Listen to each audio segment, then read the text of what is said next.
Bilateral and trade agreements will be at the center of the 20th African Growth Opportunity Act Forum.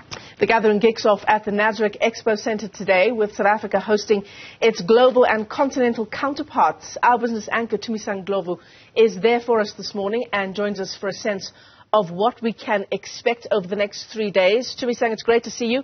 Talk us through what the forum is expected to achieve in a context, Tumisang, where there is and has been a tense relationship, right, between South Africa and the US on key geopolitical issues. But however you want to see it, this summit, AGOA itself, is essential to our own economic growth here at home. That's correct, Michelle. I must say that towards the latter part of this particular forum that is hosted by South Africa, there's been optimism, particularly on the side of the South African government, that has sought to stress that the relationship with the U.S. is intact despite the international relations tensions that have been playing out. A stance when it comes to geopolitics is also meant to be deliberated, particularly as the discussion around whether there will be another extension to the AGOA as a pact and as an agreement.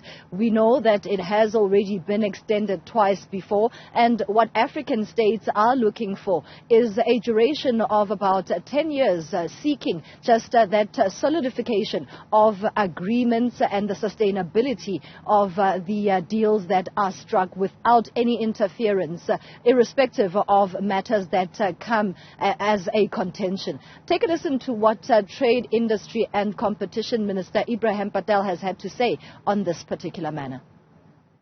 The United States, for example, has had a very large program on the African continent called PEPFAR, which is support to deal with HIV/AIDS. We've also had common positions in promoting peace and stability on the continent. The official logo you will see here behind us, and you'll see the three elements of the partnership.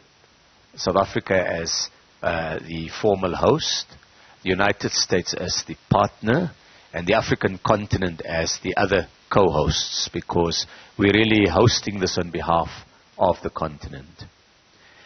We've had a meeting with African trade ministers in December last year, where we developed a common position on AGOA, and we've had similar meetings between African ambassadors in Washington, D.C., in which they too have worked together on a common position. And so this will be an opportunity for us in the forum to share those views with the United States.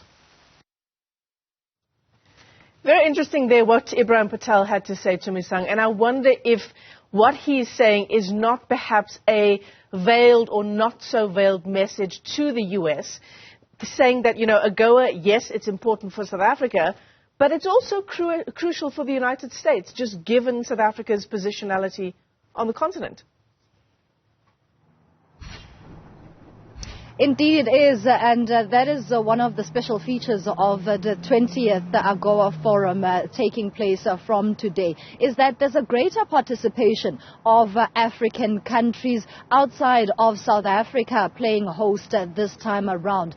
Another issue that is going to come up with regards to the representation of African countries in AGOA is the exclusion. Recently we saw the exclusion of some countries from the side of the US.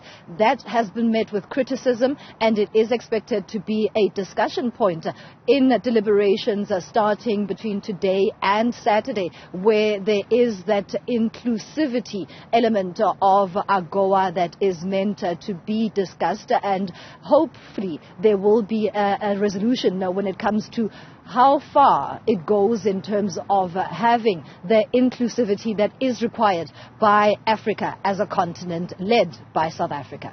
Essential discussions taking place there at Nasrec in Johannesburg. Our business desk has all the angles covered for you, including the AM Report's business anchor, Tumisang Ndlovu. Thanks very much indeed.